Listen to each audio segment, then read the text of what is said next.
நாங்கள் ஏதோ ஒரு காரணத்தால் பெண்களை காப்பாற்ற வேண்டும் என்பதற்காக வேண்டி சீதனம் என்ற பெயரால் அவர்களுக்கு இருப்பதையெல்லாம் கொடுத்து விடுகிறோம். வாங்குகின்றவர்கள் குற்றவாளிகள். ஒரு ஆண் தான் வீடு கட்ட வேண்டும். ஒரு ஆண் பெண்ணிடம் எந்த சொத்தும் கேட்கக்கூடாது, 5 சலமும் கேட்கக்கூடாது. சாப்பிடுவதற்கு ஒரு பிங்கான் வாங்கி கொடுத்தாலும் வாங்கி தரப்பட்ட பிங்கானுக்கு ரோஷம் உள்ள ஒரு ஆணாக இருந்தால், குடிப்பதற்கு தண்ணீர் கொடுக்க ஒரு கப் கொடுத்தாலும் பெண் தரப்பிடம் இருந்து கொடுக்கப்பட்டால் ஒரு மானம் ரோஷம் உள்ள ஒரு ஆண் என்ன செய்வான் தெரியுமா? பெண் தரப்பிடம் இருந்து வந்தது என்பதற்காக அதன் பெருமதியை கொடுத்து விட்டு அந்த கடனை அடைத்திடுவார். இதுதான் உண்மையான முஸ்லிமுடைய பண்பாக இருக்கும். அல்லாஹ் அல் குர்ஆனிலே எங்களுக்கு சொல்கின்றான், உன் மனைவிக்குரிய வீடை நீ கட்டிக்கொள் என்று. அது கடமை என்பதை விளங்கவில்லை. ஹஜ் செய்யக்கூடிய ஹாஜிமார்களே, ஹஜ் கடமைக்கு முன்னால் உன் சொத்து துப்புரவாக இருப்பது அடிப்படை. பெண் வீட்டாரிடமிருந்து சொத்தை அநியாயமாக எடுத்துவிட்டு அதிலிருந்து வந்த பணத்தை கொண்டு செய்த ஹஜ் அல்லாஹ் மீது ஆணையாக செல்லுபடி ஆகாது. நீ 1000 ஹஜ் செய்யலாம், உனக்கு ஏற்கப்படாது. நீ பிடிக்கக்கூடிய நோன்பு செல்லுபடியாகாது. நீ தொழக்கூடிய தொழுகை செல்லுபடியாகாது. உன் பிரார்த்தனை ஏற்கப்படாது. இவ்வாறு இந்த சமுதாயத்தின் ஒவ்வொரு தனிநபரும் இருந்தால் யா அல்லாஹ் யா அல்லாஹ் என்று அழைவுகள் வருகின்ற போதெல்லாம் நாம் அல்லாஹ்விடம் 1000 குனூத் ஓதினாலும் துஆ ஏற்கப்படாது.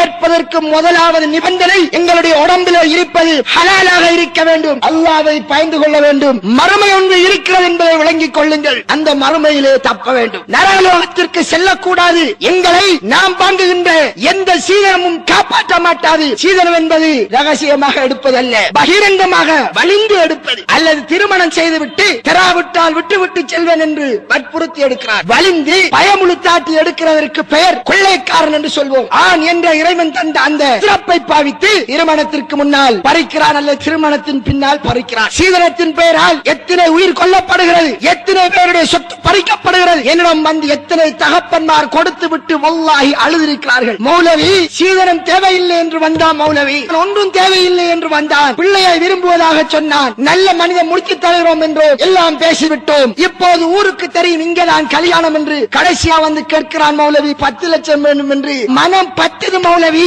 என்ற பிள்ளைகள் வெளிநாட்டுக்கு சென்று கஷ்டப்பட்டு உழைச்ச காரை கேட்கிறான். இவன் கர்ம பிடிக்கிறவன் என்று என்ன செய்வதன் பிள்ளை வாழ வேண்டும் என்பதற்காக கொடுக்கிறோம் என்று அழுத கண்ணீர்கள் நரகத்தின் நெருப்பாக அவர்களை உரைய வைக்கும் என்பதில் பயராமல் கேட்டு வாங்குகிறார்களே வாலிப சமுதாயம். இவர்கள் எந்த வாலிப சமுதாயம்? உலகத்திலே கம்யூனிஸ்ட் நாடுகள் இருக்கிறது, சைனா இருக்கிறது, கியூபா இருக்கிறது. இங்கே பெண் தரப்பினால் எந்த செலவுமே கிடையாது. அங்கே பெண்ணுக்கு சுதந்திரம் கொடுக்கப்பட்டிருக்கிறது. America, Russia, German, London, European country எங்கேயும் பெண் தரப்பு திருமணத்தின் பெயரால் கஷ்டப்படுவது கிடையாது. உலகத்தில் உள்ள எந்த நாட்டிலையும் கிடையாது, இலங்கையிலும் கிடையாது. வடக்கையும் கிழக்கையும் தவிர குறிப்பாக இந்த கிழக்கு மாகாணத்திலே தான் இங்கே இருக்கிற ஆடவர்கள் என்ன பொன்னையர்களா? அவர்களின் உறுப்புகள் என்ன மாற்றப்பட்டு விட்டதா? அவர்கள் பெண்ணுக்கு கொடுத்து விட்டார்கள் தன் பொறுப்புகளை. நாயாய் பேயா அலைகின்றார் கடைகளில். கௌரவமாக இருந்த இந்த ஊரிலே இந்த கடைகளிலே கொமர்கள் நித்தாட்டி வைக்கப்பட்டிருக்கிறார்கள். எதற்காக அழைக்கிறார்கள்? தன் மகளை வைத்து தொழில் செய்ய பழகிவிட்டார். 16 பருவ வயது நிறங்கி அந்த பெண்ணை கடையில வைத்தால் எவனாவது வராமல் இருப்பானா? அவன் வருவது சாமான் வாங்க அல்ல.